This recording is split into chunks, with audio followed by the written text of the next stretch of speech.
കേരളത്തിലെ ഓക്സിജൻ ക്ഷാമം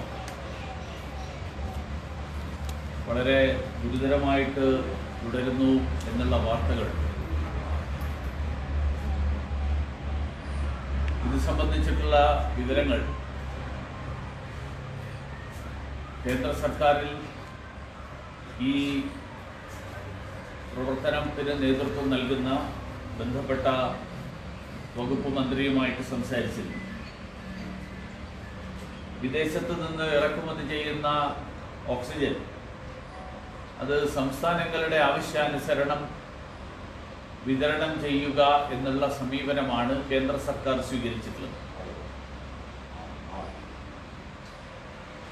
ഒരു എംപവേർഡ് ഗ്രൂപ്പ് ഓഫ് സെക്രട്ടറീസ്, അങ്ങനെ ഒരു ഗ്രൂപ്പാണ് ഈ ഓക്സിജൻ വിതരണവുമായിട്ട് ബന്ധപ്പെട്ടിട്ടുള്ള മുഴുവൻ കാര്യങ്ങളും കൈകാര്യം ചെയ്യുന്നത്.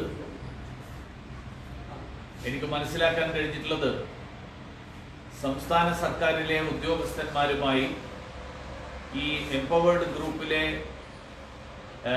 കേന്ദ്ര സർക്കാരിലെ ഉദ്യോഗസ്ഥന്മാർ നിരന്തരമായി ബന്ധപ്പെടുന്നുണ്ട് എന്നും വളരെ സുഗമമായിട്ടുള്ള രീതിയിൽ, കാര്യക്ഷമമായിട്ടുള്ള രീതിയിൽ കേരളം ഉൾപ്പെടെയുള്ള സംസ്ഥാനങ്ങളിലെ കാര്യങ്ങൾ മുന്നോട്ട് കൊണ്ടുപോകാൻ വേണ്ടിയിട്ടുള്ള നടപടികൾ എടുത്തിട്ടുണ്ട് എന്നുമാണ്. കേന്ദ്ര സർക്കാർ ഓക്സിജൻ ട്രെയിനുകളിലൂടെ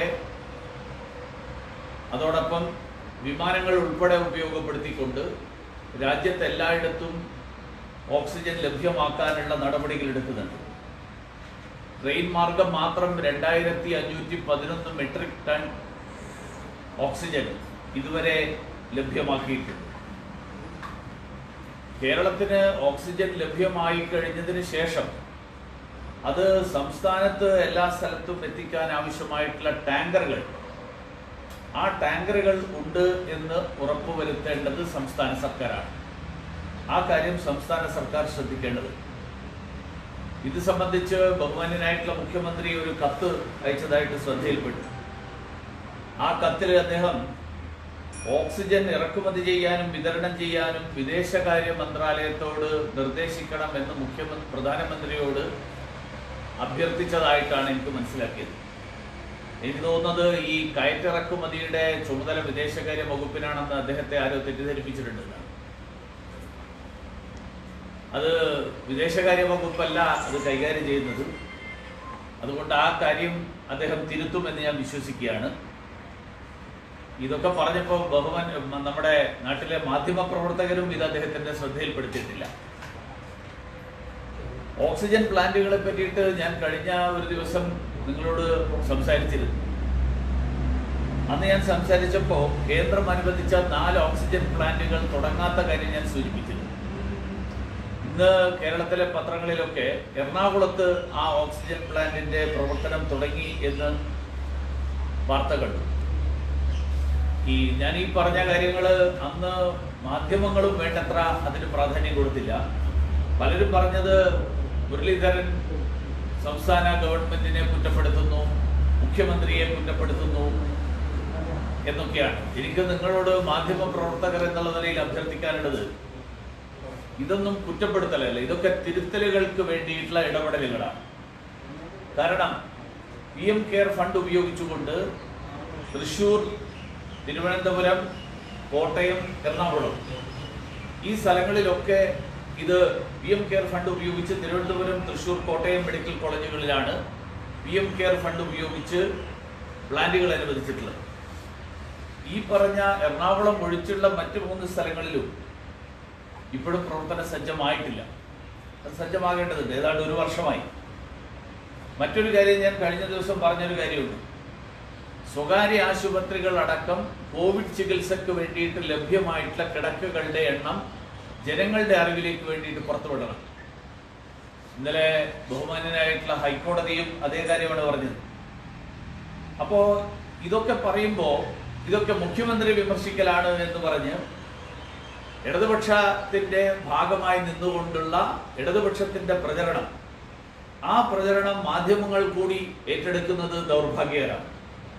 അതുകൊണ്ട് ഞാൻ സൂചിപ്പിക്കുന്നത്, ജനങ്ങളുടെ ഇടയിൽ പ്രവർത്തിക്കുന്ന ഒരാൾ എന്നുള്ള നിലയിൽ ജനങ്ങൾ നിരന്തരമായി പല വിഷയങ്ങളിലും ബന്ധപ്പെട്ട് പരിഹാരം കണ്ടെത്താൻ അഭ്യർത്ഥിക്കുന്ന വിഷയങ്ങൾ, ആ വിഷയങ്ങൾ മാധ്യമങ്ങളിലൂടെ സർക്കാരിന്റെ ശ്രദ്ധയിൽപ്പെടുത്താനാണ് ഞാൻ ശ്രമിക്കുന്നത്. മാത്രമല്ല, ഇന്നലെ ഹൈക്കോടതി പറഞ്ഞ മറ്റൊരു കാര്യം കൂടിയുണ്ട്. സ്വകാര്യ ആശുപത്രികളുടെ ചെലവിന്റെ കാര്യം. സ്വകാര്യ ആശുപത്രികളിലെ ചെലവിന്റെ കാര്യത്തിൽ 2020 ജൂലൈ 20 കേരളം സ്വകാര്യ ആശുപത്രികളിലെ ചികിത്സാ നിരക്ക് സംബന്ധിച്ച് മാർഗനിർദ്ദേശങ്ങൾ ഇറക്കിയെന്ന് പറഞ്ഞു. മാധ്യമങ്ങൾ വലിയ വാർത്തയുമാക്കി. പക്ഷെ ഇപ്പൊ എന്താ വന്നത്? ഇതെവിടെയും നടപ്പിലാക്കിയിട്ടില്ല. എന്തുകൊണ്ടാണ് നടപ്പിലാക്കാത്തത്? എന്തുകൊണ്ട് ഈ സ്വകാര്യ ആശുപത്രികളിലെ ചികിത്സാ നിരക്ക് കുറക്കാൻ വേണ്ടിയിട്ട് സർക്കാർ ഇടപെട്ടില്ല? മാധ്യമങ്ങളും ഈ തരത്തിൽ ഇതിനെക്കുറിച്ച് തുടർന്ന് പിന്നീട് അന്വേഷിച്ചില്ല. ഇപ്പൊ രണ്ടാം തരംഗം ശക്തമായപ്പോ നമ്മുടെ രാജ്യത്ത് തന്നെ മറ്റു പല സംസ്ഥാനങ്ങൾ, ഉത്തർപ്രദേശ്, കർണാടക, ആന്ധ്രാപ്രദേശ് തുടങ്ങിയിട്ടുള്ള സംസ്ഥാനങ്ങൾ, ഈ സംസ്ഥാനങ്ങളൊക്കെ സ്വകാര്യ ആശുപത്രികളിലെ നിരക്ക് ഫിക്സ് ചെയ്ത് ഉത്തരവിറക്കി. കേരളത്തിൽ വളരെയേറെ ജനങ്ങൾ സ്വകാര്യ ആശുപത്രികളെ ആശ്രയിക്കുന്ന ഒരു സംസ്ഥാനത്ത് എന്തുകൊണ്ട് കേരള ഗവൺമെന്റ് മറ്റ് സംസ്ഥാനങ്ങളിൽ ഇറക്കിയതുപോലെ തന്നെയുള്ള ഒരു ഉത്തരവ് കേരളത്തിലും ഇറക്കി നടപ്പിലാക്കാൻ ശ്രമിക്കുന്നില്ല? ഞാൻ ഇത്രയും കാര്യങ്ങളൊക്കെ പൊതുവായിട്ട് പറഞ്ഞത് ഞാൻ നേരത്തെ സൂചിപ്പിച്ച സർക്കാരിന്റെ ഭാഗത്തു നിന്നുണ്ടാകേണ്ട തിരുത്തൽ, ആ തിരുത്തലിന്റെ കാര്യം ശ്രദ്ധയിൽപ്പെടുത്താനാണ്. ഇത് പറയുമ്പോൾ പല മാധ്യമങ്ങളിലും ഞാൻ ശ്രദ്ധിച്ചിട്ടുണ്ട്. ഞാൻ എന്തെങ്കിലും ഒരു കാര്യം പറയുമ്പോൾ ഉടനെ വരുന്ന വാർത്ത മുഖ്യമന്ത്രിക്കെതിരെ വി മുരളീധരൻ, മുഖ്യമന്ത്രിക്കെതിരെ കേന്ദ്രമന്ത്രി. ഇത് മുഖ്യമന്ത്രിക്കെതിരെ കേന്ദ്രമന്ത്രിയോ മുഖ്യമന്ത്രിക്കെതിരെ വി മുരളീധരനോ ഒന്നുമല്ല. ഇത് വ്യക്തിപരമായോ രാഷ്ട്രീയമായോ ഉള്ള വിമർശനം പോലുമല്ല. ഇത് ജനപക്ഷത്തു നിന്നുള്ള ഇടപെടലാണ്. ഇത് ജനങ്ങളുടെ മുന്നിൽ ഞാൻ പറഞ്ഞ കാര്യങ്ങൾ തൊട്ടടുത്തുള്ള ദിവസങ്ങളിൽ യാഥാർത്ഥ്യമായിട്ട് വരുന്നത് നിങ്ങൾ തന്നെ കാണുന്നുണ്ട്. കോടതി ഇടപെട്ടിട്ടാണെങ്കിലും സർക്കാർ നേരിട്ട് ചെയ്തിട്ടാണെങ്കിലും ഒക്കെ. അതാണ് ഞാനും ആഗ്രഹിക്കുന്നത്. സർക്കാരിന്റെ ശ്രദ്ധയിൽ ഈ കാര്യങ്ങൾ പെടുത്തുക. സർക്കാർ അത് തിരുത്തുന്നു, നല്ല കാര്യം, സ്വാഗതം ചെയ്തു. ഇപ്പൊ ഞാൻ ഇന്ന് വീണ്ടും പറയുന്നതിന്റെ കാര്യം, കേരളത്തിൽ ഈ തെരഞ്ഞെടുപ്പിന് ശേഷം കേരളത്തിലെ മുഖ്യ പ്രതിപക്ഷം എന്ന് പറയുന്ന പാർട്ടി, ആ പാർട്ടിയുടെ ശബ്ദമേ ഇല്ല. ആ മുഖ്യ പ്രതിപക്ഷത്തിന്റെ ഉത്തരവാദിത്തമാണ് ഇത്തരം കാര്യങ്ങൾ ജനങ്ങളുടെ ശ്രദ്ധയിൽ കൊണ്ടുവരികയും സർക്കാരിന്റെ ശ്രദ്ധയിൽ കൊണ്ടുവരികയും ഒക്കെ ചെയ്യേണ്ടത്. ആ മുഖ്യ പ്രതിപക്ഷം നിശബ്ദമായിട്ടുള്ള സാഹചര്യത്തിലാണ് കേന്ദ്രമന്ത്രിയാണെങ്കിൽ പോലും BJP നേതാവ് എന്നുള്ള നിലയിൽ ഈ കാര്യങ്ങൾ സർക്കാരിന്റെയും അതുപോലെ മാധ്യമങ്ങളിലൂടെ മറ്റു ബന്ധപ്പെട്ടവരുടെയും ഒക്കെ ശ്രദ്ധയിൽപ്പെടുത്താൻ വേണ്ടിയിട്ട് ഇത് പറയേണ്ടി വരുന്നത്. ഇത് തന്നെയാണ് BJP സംസ്ഥാന അധ്യക്ഷനും ഇന്നലെയൊക്കെ പറഞ്ഞിട്ടുള്ളത്. അതുകൊണ്ട് എന്തായാലും ഒരു കാര്യം പറയാൻ ആഗ്രഹിക്കുകയാണ്. തെരഞ്ഞെടുപ്പിൽ BJP പരാജയപ്പെട്ടു. പക്ഷേ തെരഞ്ഞെടുപ്പ് തോൽവി കൊണ്ട് ഒളിച്ചോടാനൊന്നും ഞങ്ങൾ പോകുന്നില്ല. ജനാധിപത്യത്തിലെ ഏറ്റവും ശക്തമായിട്ടുള്ള തിരുത്തൽ ശക്തിയായിട്ട് ജനങ്ങളുടെ ഇടയിൽ തന്നെ ഞങ്ങൾ ഇനിയും ഉണ്ടാകും. ഇപ്പം ആവർത്തിച്ച് പറഞ്ഞുകൊണ്ടിരുന്ന ഒരു കാര്യം, അതായത് മുഖ്യമന്ത്രിക്കെതിരെ വി മുരളീധരൻ അല്ലെങ്കിൽ കേന്ദ്രമന്ത്രി എന്നുള്ളത് ഒരു ഈ തെരഞ്ഞെടുപ്പിനടക്കം ഒരു തിരിച്ചടിക്ക് കാരണമായിട്ടുണ്ടെന്ന് കരുതുന്നുണ്ട്. കാരണം ഞാൻ പറഞ്ഞു വന്നത്, അതായത് ഒരു വശത്ത് ഒരു പോസിറ്റീവ് പൊളിറ്റിക്സിൻ്റെ ഒരു കാര്യമാണ് ചർച്ച ചെയ്യപ്പെട്ടതെങ്കിൽ എല്ലാ വിഷയങ്ങളിലും വിമർശനം ആവശ്യമില്ല. കുറച്ചുകൂടി ക്രിയാത്മകമായിട്ട് യോജിച്ചു നിന്നുകൊണ്ടുള്ള പ്രവർത്തനമാണ് ഇത്തരം ഘട്ടങ്ങളിൽ ആവശ്യം എന്നുള്ളത് ജനം ചർച്ച ചെയ്തു. അങ്ങനെ ഒരു വിലയിരുത്തലിന്റെ അടിസ്ഥാനത്തിലാണോ എന്നുള്ളത്? അങ്ങനെ ഒരു വിലയിരുത്തലൊന്നും ഞാൻ നടത്തിയിട്ടില്ല. ഞാൻ മാധ്യമങ്ങൾ നടത്തുന്ന തെറ്റിദ്ധാരണാജനകമായിട്ടുള്ള പ്രചരണത്തെയാണ് ചൂണ്ടിക്കാണിച്ചത്. കാരണം കോവിഡിന്റെ പേരിൽ മുഖ്യമന്ത്രി നടത്തുന്ന പത്രസമ്മേളനങ്ങളിൽ അദ്ദേഹം ഉന്നയിക്കുന്ന ആരോപണങ്ങൾ രാഷ്ട്രീയമാണ്. ആ രാഷ്ട്രീയ ആരോപണങ്ങൾക്ക് രാഷ്ട്രീയമായിട്ട് മറുപടി പറയേണ്ട ഉത്തരവാദിത്വമുണ്ട്.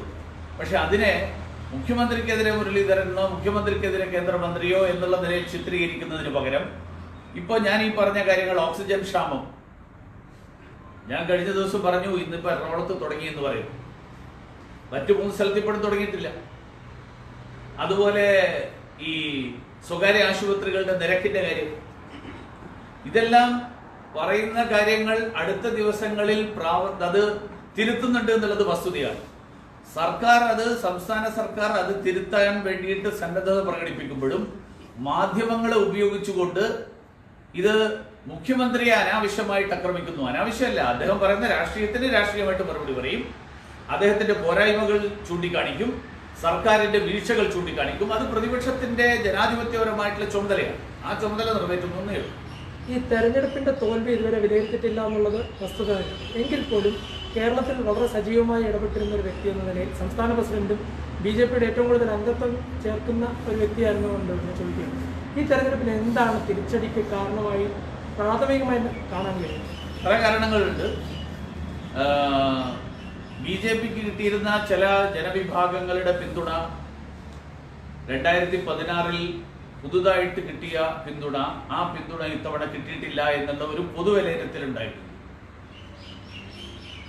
അതോടൊപ്പം ഈ രാജ്യം മുഴുവനുള്ള ഒരു ട്രെൻഡ് നിങ്ങൾ മനസ്സിലാക്കണം. അത് ബംഗാളിലും അതോടൊപ്പം ആസാമിലും കേരളത്തിലും ഉണ്ടായി. കാരണം രാജ്യം ഒരു മഹാമാരിയുടെ ഇടയിലൂടെ കടന്നു പോകുമ്പോൾ അത് നേരിടുന്ന സർക്കാരുകൾക്ക് എന്തൊക്കെ പോരായ്മകൾ ഉണ്ടെങ്കിലും തൽസ്ഥിതി തുടരട്ടെ എന്ന് ജനങ്ങളുടെ മനസ്സിലുണ്ടായി എന്നാണ് എനിക്ക് തോന്നുന്നത്. അത് കാരണം ഈ 3 സംസ്ഥാനങ്ങളിലും നിലവിലുള്ള സർക്കാരുകൾ തിരിച്ചു വന്നു.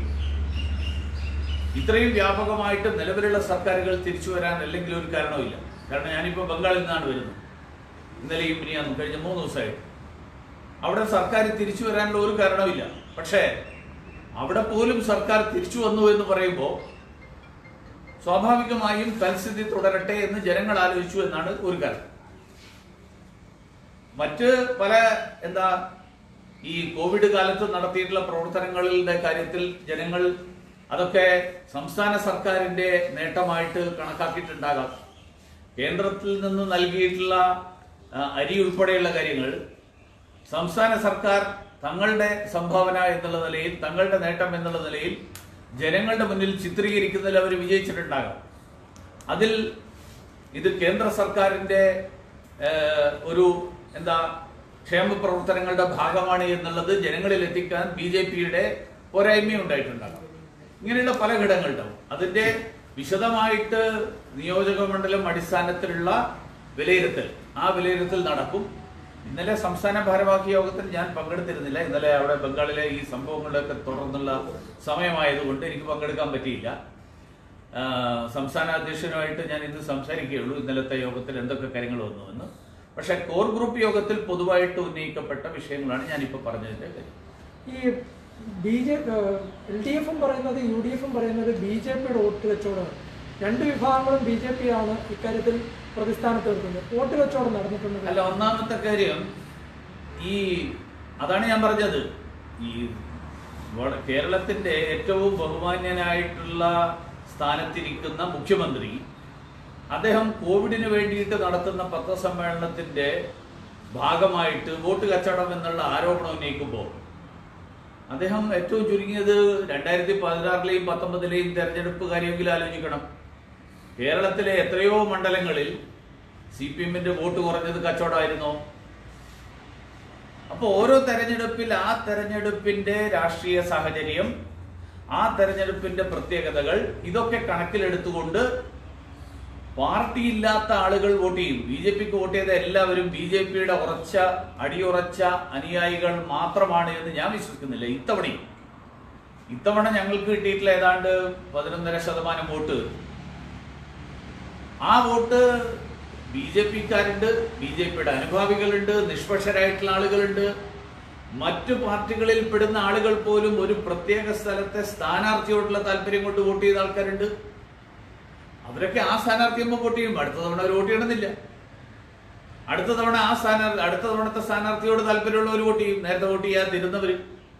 ഇങ്ങനെയൊക്കെയുള്ള പല കാരണങ്ങളുണ്ട്. ഇതിനെയൊക്കെ ഒരൊറ്റ വരച്ചിട്ട് ഇത് കച്ചവടമാണ്, ഇത് കച്ചവടമല്ല എന്ന് വ്യാഖ്യാനിക്കുന്നത് അനാവശ്യമായിട്ടുള്ള രാഷ്ട്രീയ ദുരാരോപണങ്ങൾ ഉന്നയിക്കുന്നതാണ്. അതുകൊണ്ട് ഈ ഉത്തരവാദപ്പെട്ട സ്ഥാനത്തിലിരിക്കുന്ന ആൾക്കാർ അവരുടെ വിജയത്തിന്റെ മാറ്റു കുറക്കാൻ വേണ്ടിയിട്ട് ഇത്തരത്തിലുള്ള കാര്യങ്ങൾ ഉന്നയിക്കപ്പെടുന്നു എന്നുള്ള ഭയം കൊണ്ടായിരിക്കണം. അതിനു വേണ്ടിയിട്ട് മറ്റുള്ളവരെ ഈ രീതിയിൽ ചിത്രീകരിക്കേണ്ട ആവശ്യമുണ്ട് എന്ന് എനിക്ക് തോന്നുന്നില്ല. തെരഞ്ഞെടുപ്പ് കഴിഞ്ഞു, തെരഞ്ഞെടുപ്പ് കഴിഞ്ഞിട്ട് എന്തുകൊണ്ട് വോട്ട് കൂടി എന്തുകൊണ്ട് വോട്ട് കുറഞ്ഞു. ഇപ്പൊ തൃത്താലയിലെ കാര്യം എനിക്കറിയാം, എനിക്ക് നേരിട്ട് അറിയുന്ന കാര്യങ്ങളാണ്. അവിടുത്തെ ആൾക്കാരിൽ നിന്ന് അറിയാൻ പറഞ്ഞിട്ടുണ്ട്. മദ്രസകളിലൊക്കെ പണം വിതരണം ചെയ്ത് ആരാ? SDPIയുടെ സംസ്ഥാന പ്രസിഡന്റ് തന്നെ പറഞ്ഞല്ലോ, തിരുവനന്തപുരത്ത് നേമത്ത് ഞങ്ങള് LDFനും മഞ്ചേശ്വരത്ത് മുസ്ലിം ലീഗിനും വോട്ട് ചെയ്തു. അപ്പൊ ജിഹാദി ശക്തികളുടെ പിന്തുണ ആര് വാങ്ങും? അപ്പൊ ഇതൊക്കെ ചർച്ച ചെയ്യപ്പെടും വരും ദിവസങ്ങളിൽ. ഇതൊക്കെ ഒരു ദിവസത്തെ ഒരു പ്രസ്താവന കൊണ്ട് അവസാനിക്കുന്ന വിഷയമല്ല, ഇതൊക്കെ ചർച്ച ചെയ്യപ്പെടും. പക്ഷെ ഇപ്പൊ നമ്മൾ ഇത്തരം കാര്യങ്ങളിലേക്ക് അധികം കടക്കണ്ട. വിശദമായിട്ട് നമുക്ക് ഇതെല്ലാം പഠിച്ചതിന് ശേഷം അതിനെക്കുറിച്ച് സംസാരിക്കാം. ഈ ഉണ്ടായിരുന്ന ഒരു സീറ്റ് നഷ്ടമായി, വോട്ട് ശതമാനത്തിന് കാര്യമായ കുറവ്. അപ്പൊ ആ ഒരു സാഹചര്യത്തിൽ ഇപ്പോഴത്തെ ഈ കേരളത്തിൽ ഉപയോഗിക്കുന്ന രീതി ഒരു മാറ്റം ഉണ്ടാവുമോ BJP-യുടെ? അല്ല, ഒന്നാമത്തെ കാര്യം, ഉണ്ടായിരുന്ന ഒരു സീറ്റ് നഷ്ടമായി എന്ന് പറഞ്ഞു കഴിഞ്ഞാൽ ഒരു സീറ്റാണ് ആകെ ഉണ്ടായിരുന്നത്. 140-ൽ BJPക്ക് ആദ്യമായിട്ട് ഒരു സീറ്റ് കിട്ടി, അത് 3000 വോട്ടിന് നഷ്ടപ്പെട്ടു. മഞ്ചേശ്വരത്ത് 700 ചില്ലറ വോട്ടിന് തോറ്റു. ഏതാണ്ട് 3000-4000 വോട്ടിന് പാലക്കാടും പരാജയപ്പെട്ടു. പക്ഷേ കഴിഞ്ഞ തവണത്തെ 8 സ്ഥാനങ്ങൾ BJP 2ാം സ്ഥാനത്ത് വന്നിരുന്ന ഉൾപ്പെടെ നോക്കിയാൽ കഴിഞ്ഞ തവണ 7 സ്ഥലത്ത് BJP 2ാം സ്ഥാനത്തും നേമത്ത് വിജയും. ഈ തവണ BJP ആ സ്ഥാനങ്ങളിലൊക്കെ അത് നിലനിർത്തുകയും അവിടെയൊക്കെ വോട്ട് മെച്ചപ്പെടുത്തുകയും 2ാം സ്ഥാനത്ത് വന്ന സ്ഥലങ്ങളുടെ എണ്ണം വീണ്ടും വർദ്ധിച്ചു. ഇത്തവണ നിയമം ഉൾപ്പെടെ നോക്കിക്കഴിഞ്ഞാൽ 9 സ്ഥലങ്ങളിലെത്തി. ആറ്റിങ്ങൽ കഴിഞ്ഞ തവണ BJP 3ാം സ്ഥാനത്തായിരുന്നു. ആറ്റിങ്ങൽ ഉൾപ്പെടെ ഇത്തവണ 2ാം സ്ഥാനത്ത് വന്നു. ഇപ്പൊ BJPയുടെ വോട്ടിൽ ക്രമാനുഗതമായിട്ടുള്ള വളർച്ചയുണ്ടാകുന്നു. ഞാൻ ഇന്നലെ ബംഗാളിൽ നിന്ന് വരികയാണല്ലോ.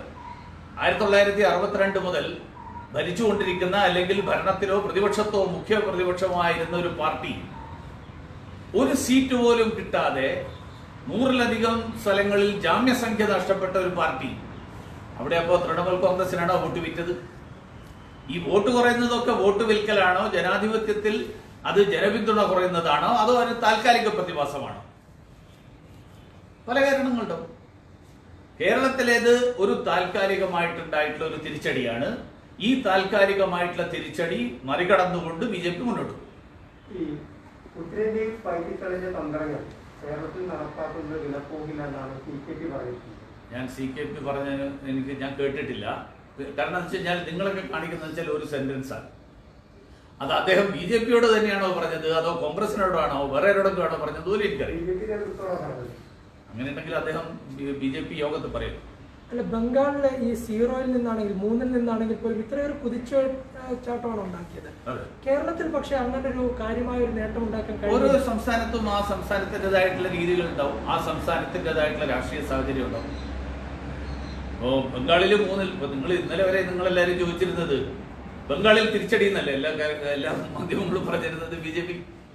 അപ്പൊ ഇതൊക്കെ ഓരോരുത്തരുടെ വിലയിരുത്തുന്നത്. പക്ഷെ കയ്യിലിരുന്നൊരു സീറ്റ് വരെ നഷ്ടമായിക്കൊണ്ടാണ് പോകുന്നത് സാധാരണ. അല്ല, അതിൽ നിങ്ങളുടെ ആശങ്ക ഞാൻ മനസ്സിലാക്കി. അത് ഞാൻ നിങ്ങൾക്ക് ഒരു ആശ്വാസം എന്നുള്ളതിൽ പറയാണ്. നിങ്ങൾ അധികം ആശങ്കപ്പെടേണ്ട, ഞങ്ങളത് പരിഹരിച്ചു മുന്നോട്ട്.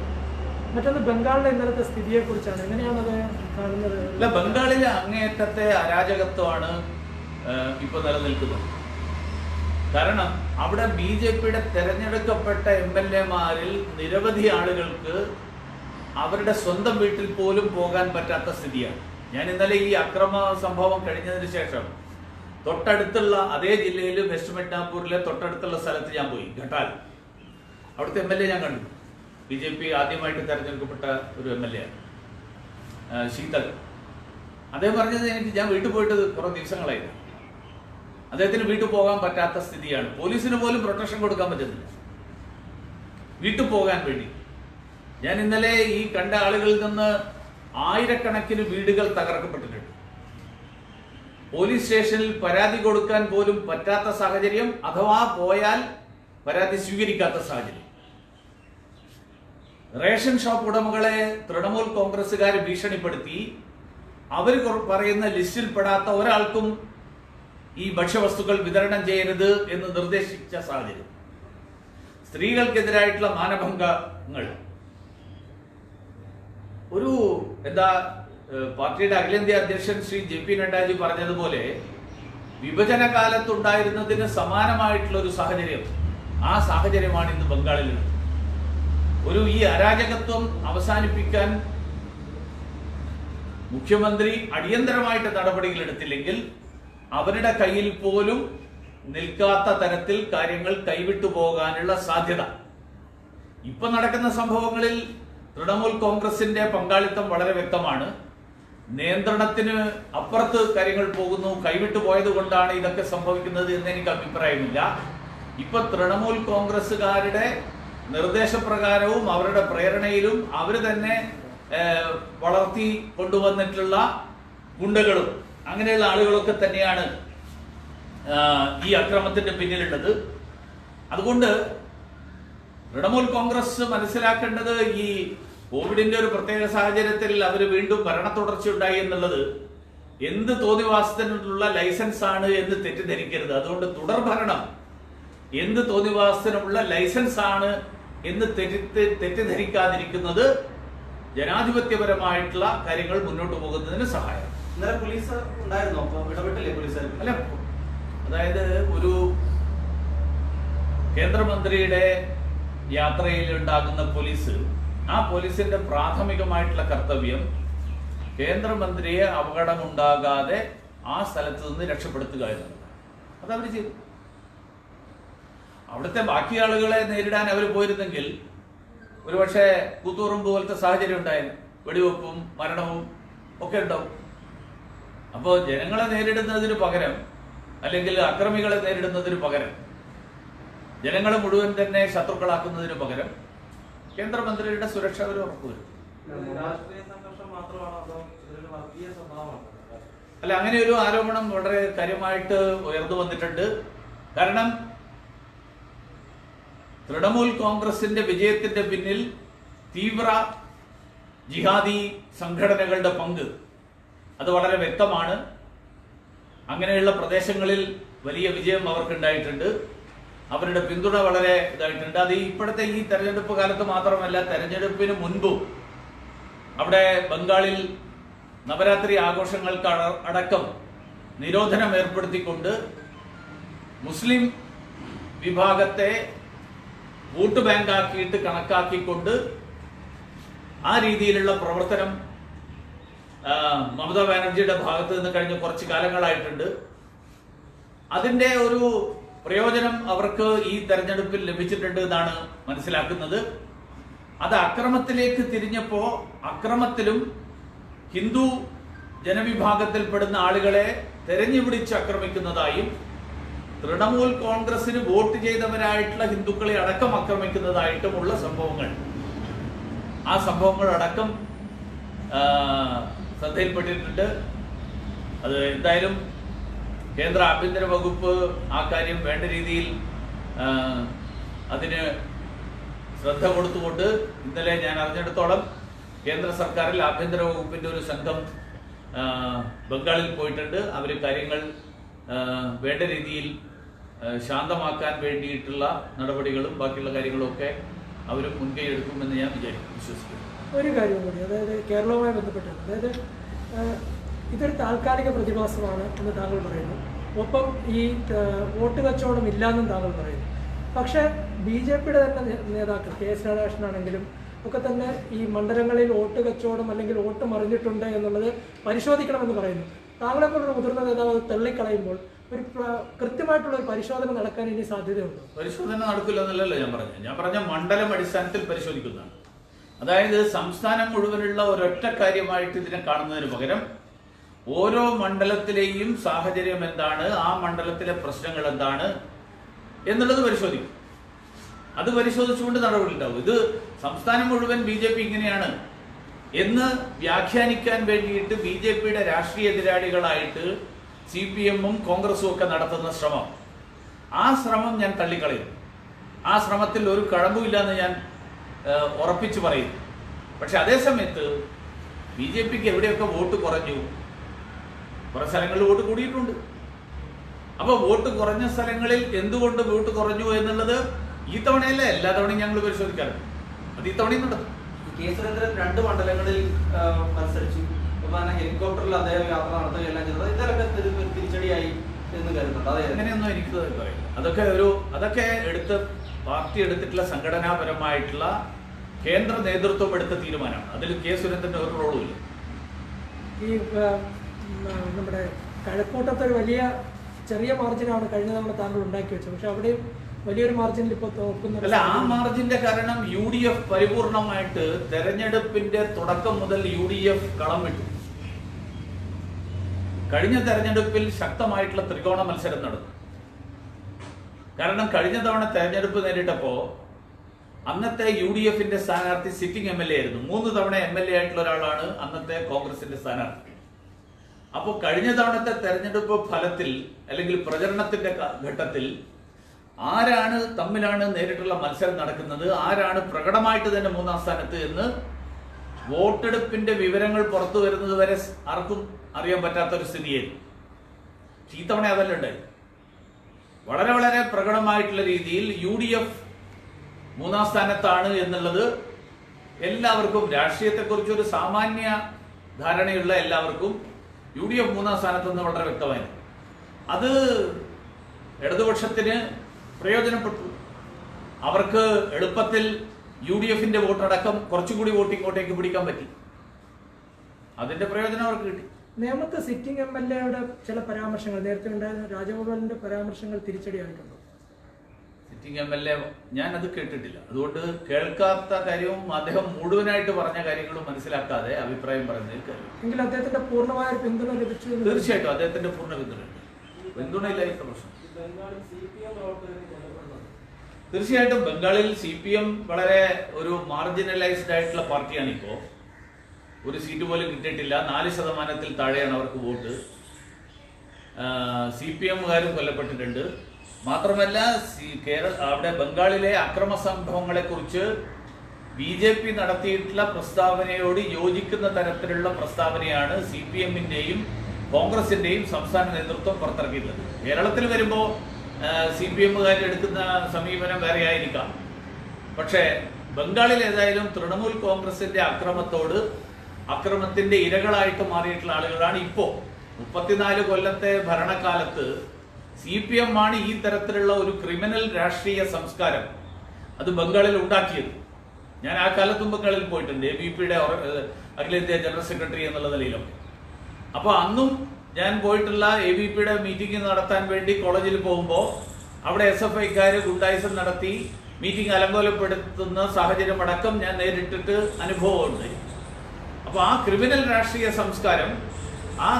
രാഷ്ട്രീയ സംസ്കാരത്തിന് നേതൃത്വം കൊടുത്ത ഗുണ്ടകൾ ഭരണം മാറിയപ്പോൾ ഭരണത്തിന്റെ തണലിൽ തൃണമൂൽ കോൺഗ്രസിലാണ് ഇപ്പോൾ വിഹരിക്കുന്നത്. അതാണ് സാധ്യത. മെയ് 2 വോട്ടെണ്ണൽ കഴിഞ്ഞതിന് ശേഷം ഇന്നലെ സത്യപ്രതിജ്ഞ ചെയ്ത് അധികാരത്തിൽ കഴിഞ്ഞ ദിവസം സത്യപ്രതിജ്ഞ അധികാരമെടുത്തു. മമതാ ബാനർജി പറയുന്ന ഒരു കാര്യം, അതുവരെ തെരഞ്ഞെടുപ്പ് കമ്മീഷനാണ് ഈ ക്രമസമാധാന ചുമതല എല്ലാം നടത്തേണ്ടിയിരുന്നത്, പോലീസ് ഉദ്യോഗസ്ഥരടക്കം മാറ്റിയത് തെരഞ്ഞെടുപ്പ് കമ്മീഷനാണ്. അപ്പോൾ അതിന്റെ ഉത്തരവാദിത്തം പൂർണ്ണമായിട്ടും നിയമപാലനത്തിന്റെ ഉത്തരവാദിത്തം പൂർണ്ണമായിട്ടും തെരഞ്ഞെടുപ്പ് കമ്മീഷനാണെന്നാണ്. അതൊരു ശരിയായിട്ടുള്ള നിലപാടല്ലോ. കാരണം എന്താ വെച്ചാൽ കോഡ് ഓഫ് കണ്ടക്ട് 2-ാം തീയതി ഫലപ്രഖ്യാപനം വന്ന് 3-ാം തീയതി ഉച്ചയോടുകൂടി പിൻവലിച്ചു. അക്രമം നടന്നിട്ടുള്ളത് 3, 4, 5 തീയതികളിൽ. മമതാ ബാനർജിയുടെ പ്രസ്താവന തെറ്റിദ്ധരിപ്പിക്കാൻ വേണ്ടിയിട്ട് മാത്രമുള്ളതാണ്. അതൊരു പൊളിറ്റിക്കൽ സ്റ്റേറ്റ്മെന്റാണ്, രാഷ്ട്രീയ പ്രസ്താവന.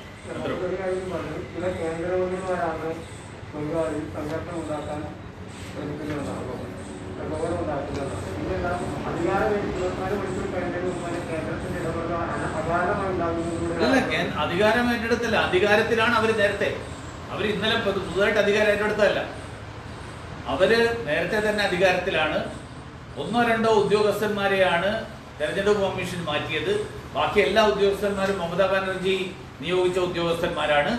അതിനുശേഷം 2-ാം തീയതി ഫലം വന്ന് 3-ാം തീയതി ഉച്ചയോടുകൂടി പെരുമാറ്റച്ചട്ടം അവസാനിച്ചു. സംസ്ഥാന സർക്കാരിന്റെ കയ്യിലാണ് നിന്നത്.